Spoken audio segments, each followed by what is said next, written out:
안녕하세요. 저는 한국수출연맹 법무실장으로 재직 중인 박진호라고 합니다. 존경하는 남문영 교수님의 연락으로 이렇게 우선 화면으로나마 여러분 만나 뵙게 되어 대단히 반갑고 감사한 마음입니다. 이번 시간에 커리어 디벨롭먼트 데이의 일환으로 제가 여러분과 공유하고자 준비한 주제는 글로벌 무역거래의 폰지 사기 사례와 시사점입니다. 오늘 주제는 그러니까 지금으로부터 약 10년 전인 2014년 우리나라의 그 모든 금융권과 무역업계에 충격을 안긴 희대의 금융 사기 사건인 모뉴엘 건 사례를 짚어보면서 관련 시사점을 찾고자 합니다. 당시 은행 손실 규모도 대단히 컸고 많은 이들이 사법 처리되면서 사회적으로도 크게 이슈화되었던 사기 사건으로서 아마 기억하시는 분들도 꽤 많을 것으로 생각됩니다. 그럼 시작하겠습니다. 저희 수출입은행을 비롯하여 적지 않은 은행권이 모뉴얼에 지원하면서 손실이 컸던 수출 팩토링의 개념에 대해서 우선 알아보도록 하겠습니다.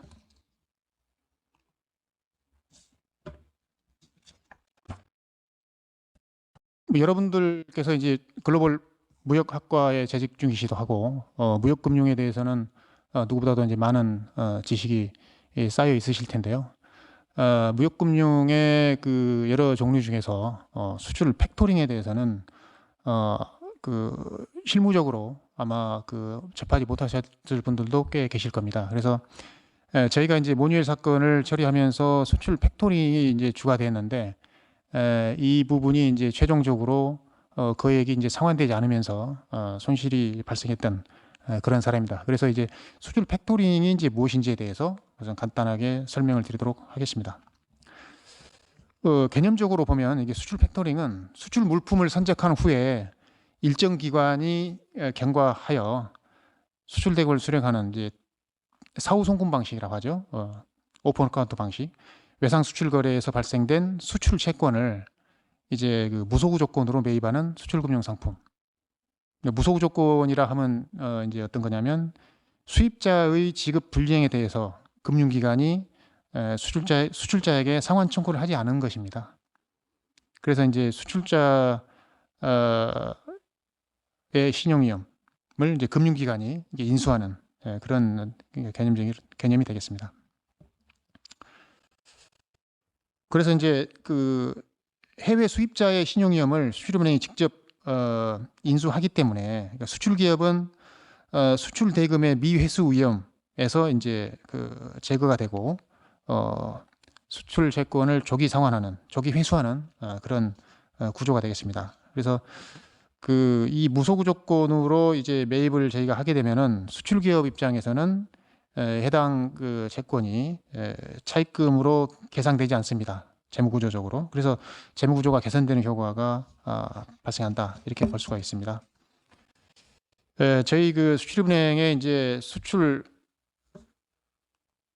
팩토링에 대한 개념도를 간단하게 또 이제 말씀드리면은 이제 방금 말씀드린 이제 그 사후 송금 방식에는 이제 DA 방식도 이제 포함이 됩니다. 그래서 이 외상 수출 거래에 발생된 수출 채권을 이제 우리가 이제 저희 거래 기업이죠. 저희 수출 기업으로부터 무소구 조건으로 매입한다는 것은 방금 말씀드렸는데 이 외상 수출 거래라고 하면 이제 보통 수출 기업이 수출 물품을 선적한 다음에 해외 수입자에게 선적 서류를 직접 발송하고 또 이 해외 수입자는 일정 기간, 통상 이제 180일 이내가 되겠죠. 뭐 60일도 될 수 있고 90일도 될 수 있고 일정 기간 경과한 후에 수출 대금을 수출 기업의 은행 계좌로 직접 송금하는 수출 거래 방식입니다. 그래서 방금 말씀드린 이제 무소구 조건, 이거는 이제 그 without recours라고 하는데요. 해외 수입자가 그러니까 만기일에 수출 대금을 상환하지 못하더라도 수출입은행이 수출 기업에게 수출 대금을 청구하지 않는 조건, 방금 말씀드렸죠. 그래서 수입자의 그 상환 위험을 저희가 인수하는 그런 그 조건이다 이렇게 말씀드릴 수가 있습니다.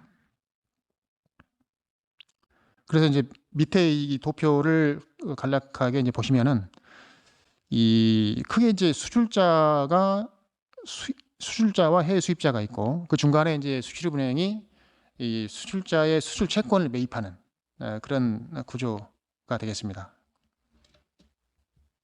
그래서 이제 만기가 되면은 수출 대금을 해외 수입자로부터 직접 수출을 하죠. 예. 그래서 이제 그 어떻게 보면은 이제 뭐 그렇게 복잡하지 않은 이제 거래가 되겠는데 이 모니엘 사건은 이제 잠시 후에 제가 이 설명을 드릴 테지만 우선적으로는 이제 수출 팩토링에 대한 이해가 먼저 전제가 되어야 이 당시 이제 발생했던 모니엘 사건, 즉 무역금융 사기 사건의 그 이해를 돕는데 도움이 될 것이라 생각합니다. 그래서 이 다음 페이지에 이제 수출 팩토링의 거래 구조에 대해서 간단하게 보시면은 방금 말씀드렸듯이 이제 수출 기업과 해외 수입자 사이에 수출입은행이 있는데 그 수출 기업은 수출입은행에 대해서 이제 1번이죠. 수출 팩토링 신청을 합니다. 그러면서 이제 수출입은행과 그 수출 팩토링 약정을 이제 맺게 되죠. 그리고 그렇게 되면은 이제 그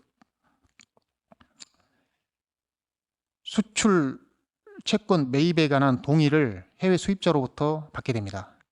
이게 이제 그 채권 양도 통지라고 하는데요. 그러니까 수출 기업은 해외 수입자에 대해서 갖고 있는 수출 채권을 수출은행에 양도하는 거죠. 그것을 이제 수출은행 입장에서는 그 수출 채권을 양수한다라고 얘기하죠. 그래서 그 채권자가 수출 기업에서 수출입은행으로 바뀌는 이제 그런 이제 그 구조가 되겠습니다. 그래서 그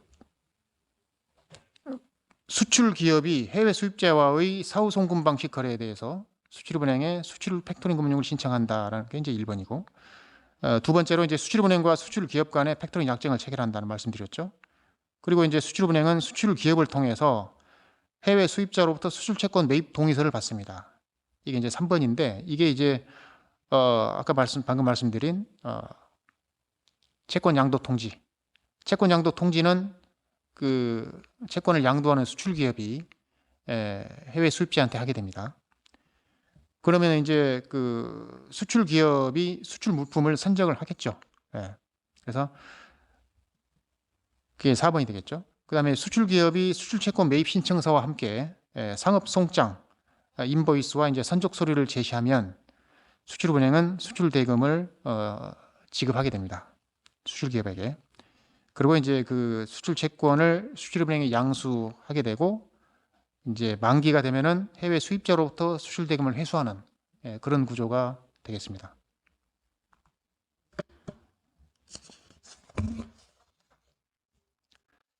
수출 팩토링 참여 주체는 방금 제가 이제 그 수출자와 수입자 사이에 수출은행이 해당 수출 채권을 매입하는 그런 주요 역할을 한다고 말씀드렸는데 그 통상적으로 이제 그 이 구조에서 전체적으로 보면은 뭐 원자재 구입처가 있을 것이고 운송업자가 있고 또 이제 해외 인가공을 통해서 그 수출하는 그런 구조도 있을 것이고 해서 이 전형적인 이제 그 참여 주체라고 하면은 지금 이제 그림에서 보시는 한 7개의 주체가 있다라고 이제 볼 수가 있겠습니다.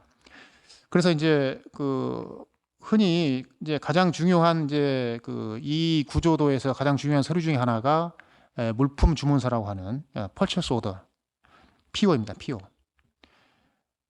자, 이 PO는 이제 수입자가 발행을 하게 되죠. 그래서 이러이러한 물건을 구입을 하고 싶다, 수입을 하고 싶다라고 해서 이제 PO를 발급하죠. 그렇게 되면 이제 그 이제 원자재 구입처에게 수출자는 이제 구매 요청을 하게 되죠. 2번에. 그다음에 이제 원자재 이제 납품 확인서를 이제 발급받아서 또 물품 제작 요청이 있을 것이고 그리고 이제 그래서 이제 1번부터 그 5번까지 그 물품 주문부터 물품 납품 확인까지 1년의 과정을 거치면서 이제 선적 요청 shipment가 이제 발생이 되고, 그다음에 패킹 리스트, 포장 명세서가 이제 준비가 되겠죠. 그리고 이제 대금 지급 요청이 이제 7번에 있을 것이고, 그다음에 이제 이것을 이제 그 근거로 수출 기업은 이 수출 채권을 매입하는 매입은행에 대해서 매입 신청서를 하게 됩니다. 매입 신청을 하게 됩니다. 그래서 이제 이 매입 신청을 할 때 제시해야 될 서류들이 이제 운송장이라든가 패킹 리스트라든가 이런 것들을 이제 다 제시를 하게 되죠. 그래서 이제 이게 그 매입되는 과정이 이제 전체적으로 그 수출 팩토링이다, 이렇게 이제 보시면 되겠는데,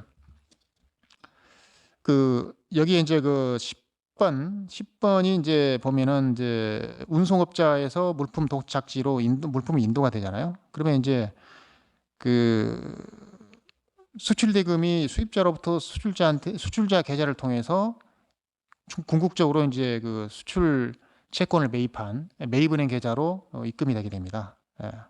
보통 이런 거는 스위프트를 통해서 이제 입금이 되는데, 그 좀 더 자세한 내용은 이제 모뉴엘의 사례를 통해서 제가 설명을 드리도록 이렇게 하겠습니다.